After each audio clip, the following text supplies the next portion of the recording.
चढेर हेर्दा धुलोले काठमाडौँ परसम्म नदेखिने स्थिति भयो भने हाम्रा लागि शरमको कुरो हुन्छ, हाम्रो सभ्यताका लागि चुनौतीको कुरो हुन्छ, हाम्रो चेतनाका लागि चुनौतीको कुरो हुन्छ। त्यसकारण हामीले दुनियाँका अगाडि सचेत, जागरुक र आधुनिक मानिसहरू बसोबास गरेको सहर काठमाडौँको रूपमा परिचित गराउन ध्यान दिन जरुरी छ। हामी हरेकले ध्यान दियौँ भने त्यो कुरा हुन नसक्ने कुरा छैन। के होस्, आज शिलान्यास भएको छ, हामीले ताम्रपत्रको पनि अनावरण गरेका छौँ र यो एउटा महत्त्वपूर्ण कामको थालनी गरेका छौँ। म सबै पक्षलाई असहमति यसो गरेको भए हुन्थ्यो कि, धेरै मान्छे छौँ हामी, धेरै मान्छेका यसो गरेर राम्रो हुन्थ्यो कि, यसो नगरेको भए राम्रो हुन्थ्यो कि भन्ने लाग्न सक्छ। तर यसभित्र थुप्रै विज्ञ विशेषज्ञहरूदेखि लिएर सरकारवालादेखि लिएर अनेक थरीले विचार विमर्श लामो समयसम्म गरेर नै यस कामलाई अगाडि बढाइएको छ। त्यसकारण हामी विकास निर्माणका कामहरूमा आधुनिकता सहितको हाम्रो गौरवपूर्ण इतिहासलाई पछाडि सर्नु हुँदैन, व्यवधान गर्नु हुँदैन। हामी सबैले यसलाई साथ सहयोग दिनुपर्छ। विरोध, असहयोग जस्ता कुराहरू वाञ्छनीय हुँदैन।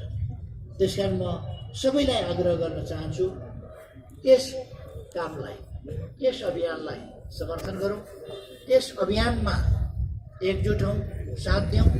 आफ्नो ठाउँबाट केही गर्न सकिन्छ भने गरौँ, गर्न सकिँदैन भने पनि शुभ होस् भन्न त सकिन्छ, राम्रो होस् भन्न त सकिन्छ, छिटो बनोस् भन्न त सकिन्छ, बलियो बनोस् भन्न सकिन्छ। त राम्रो होस् भन्ने शुभकामना मात्रै दिएर बस्न पनि सकिन्छ, तर राम्रा कामको विरोध किन गर्ने? म सबैलाई आग्रह गर्न चाहन्छु, यस अभियानलाई अगाडि बढाउँ। प्राधिकरणलाई धन्यवाद भन्न चाहन्छु। प्राधिकरणले यसलाई तीव्रताका साथ अगाडि बढाउने सङ्कल्प गरेको छ। पुरातत्व विभागलाई म धन्यवाद भन्न चाहन्छु। उसले पुरातात्विक हिसाबको यसको लुक्समा, यसको उस्तै देखिने कुरामा, उस्तै रहने कुरामा महत्त्वपूर्ण भूमिका खेलेको छ। र निर्माण व्यवसायी मित्रहरू जसले यसको जिम्मा लिनुभएको छ, उहाँहरूलाई धन्यवाद दिन चाहन्छु। मैले उहाँहरूको चेहरामा हेर्दा, उहाँहरूको चेहरामा राम्रो सङ्कल्प देखेको छु, अठुट देखेको छु। समयमै काम सम्पन्न गर्ने प्रतिबद्धता, वचन र हाउभाव, बडी ल्याङ्ग्वेज भन्छ, त्यो सबै कुरामा मैले देखेको छु। म उहाँहरूलाई पनि धन्यवाद भन्न चाहन्छु, शुभकामना भन्न चाहन्छु।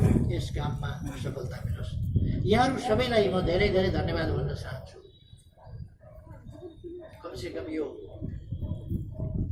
हाम्रो धरहरा, हामीले बनाउनु पर्ने धरहरा, यसमा हाम्रो ऐक्यबद्धता